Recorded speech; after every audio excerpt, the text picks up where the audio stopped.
Hello, beautiful souls. Welcome to another Love Wisdom Weekly live video on Facebook. And if you're watching on YouTube, welcome back. And on this Love Wisdom message, download intuitive message that I would love to share with all of you from the guides is about mastery. So the more we know, the less we know. Have you heard this phrase?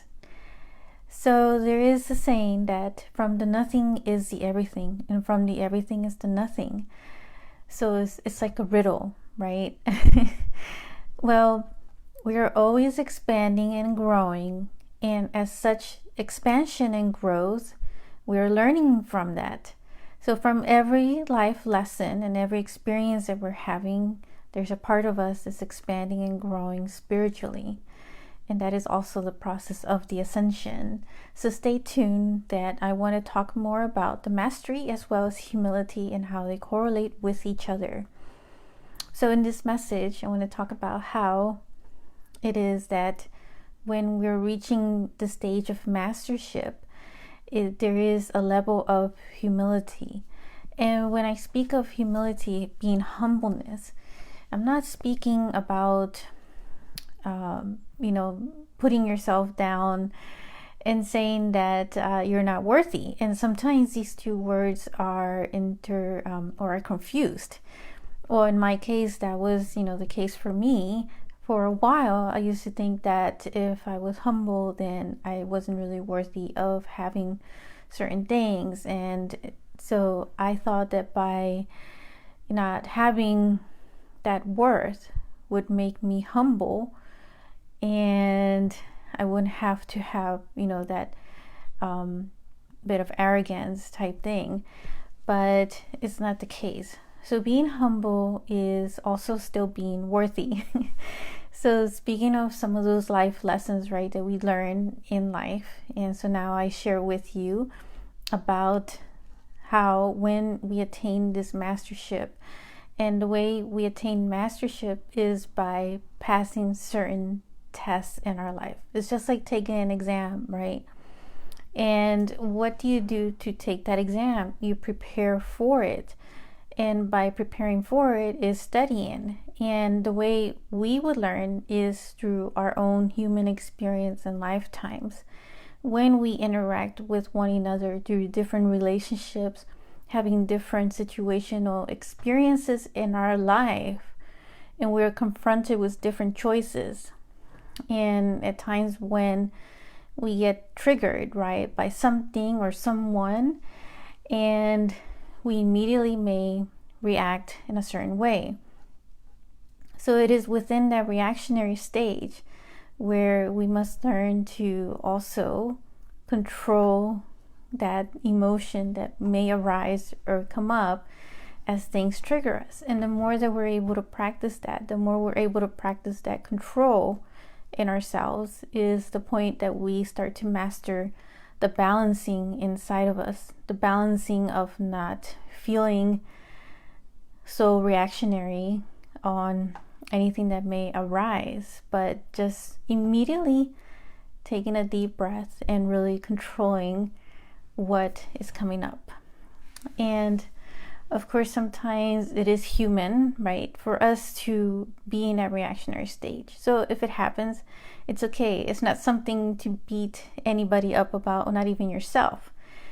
And you just don't want to spend the time either being attached so much to that past reactionary or the situation that happened, or being stuck in that timeline of something that has already passed and happened.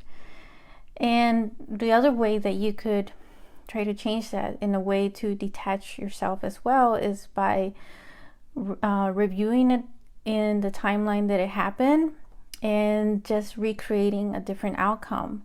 And what outcome would you have created in that situation if it wasn't like some kind of reactionary? For example, if you were extremely angry and you regret having that anger.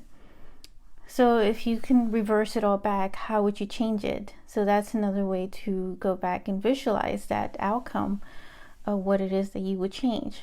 Then from there, what is it that you could take away from as a lesson, as a learning experience.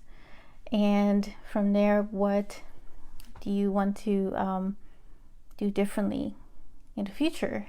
And how to strengthen that control is by really tuning into your heart and being honest with yourself and keeping that heart energy balance as well and bringing it back. And of course, breathing helps as well, doing the breath work. And this month of May, as we're entering near the Gemini sign, the zodiac sign, it's the air sign. So the air sign being the breath work and tuning in more with our own breath energy, because our breath also brings us to our present moment and helps us from detaching from things of the past or the future. So that is, a way to also start with mastery. So let's look at another example of, let's say, meditation, right? What if it's meditation that you want to get better at? The way to get better at it is by practicing its technique, by starting baby steps at a time, right? Which means even just doing 5 minutes every morning, 5 minutes in the evening, or just 5 minutes in the morning every day, and then just gradually increasing that. It's like increasing a muscle when you're out in the fitness, in the gym, and you're working out and you're strengthening your physical muscles. Then you're doing the same thing with meditation in the spiritual realm. And the more that you tend to practice on it, the more that you start to attain that mastery. And to be in the mastership doesn't mean that you know everything either, which is why I started with that statement in the beginning, that the more I know, the less I know. And there have been many masters who have said that very same statement of the ancients, because we don't know everything, and a master would know that we're always learning, we're always expanding from something new. And from those lessons that we're learning, from those situations of the things that come up in our human lives, also serve as messages and inspiration for others who are still struggling in some way or find themselves in a similar situation that you had. And so as you overcome or get past your own obstacles, you also serve as an inspiration for someone else. And it's like this rippling effect on humanity. So as I share this message, it inspires you and helps you in certain ways. And then as you also share your message with others, it also inspires someone else. And it causes this rippling effect within our society and our humanity of creating this rippling effect of greater change in the ascension process. So that is where we're all being pushed and urged right now in this ascension energy, is to really step up and to start learning from our human experience and reviewing every aspect of our lives that we've had, and start to really look at those patterns that may be arising for you at this time that are challenging.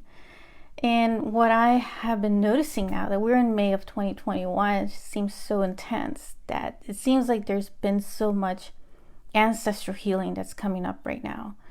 And it's not just, I've seen it in many families as well. There's something going on with the ancestral that has intensified even more. And I feel like this is a collective way of us really looking at that and start to work with that energetically to help with the collective shift as well as the individual. But of course, it all starts with the individual. And as you begin to work on yourself in a much deeper level, and you start to really heal yourself and your own patterns, you're also assisting all your ancestors and your whole family in this way. And so then it also creates that rippling effect, right? That it all echoes into your community, and from that community into humanity and the whole world. And even Mother Earth benefits from all this as well. So the higher that you ascend, the higher that you strive to go, the more humble that you are, but also know that you're also very worthy and valuable, and you carry so much more potential. So being humble, but yet recognizing your own worth and applying your own empowerment, your own power to be used for the good of others. So in the month of June, I am looking to start a course to help with the expansion of the Sacred Heart, of us jumping more into the abundance, because that's also been something that's been a challenge for so many. And this is something that I've been working on for a year now, and I'm feeling that this is the right time to start working on this, is where I will be bringing in some line activation codes for this. So if you're interested, please direct message me and let me know. And I would look forward to seeing you and connecting with you and chatting with you. And I look forward to connecting in the next Love Wisdom message. And I realized I didn't introduce myself in the beginning. So if you don't know me by now, I'm Monica Bermudez. I'm an intuitive quantum energy healer. And I look forward to sharing another Love Wisdom message with you in next week. So sending you so much love, and bye for now.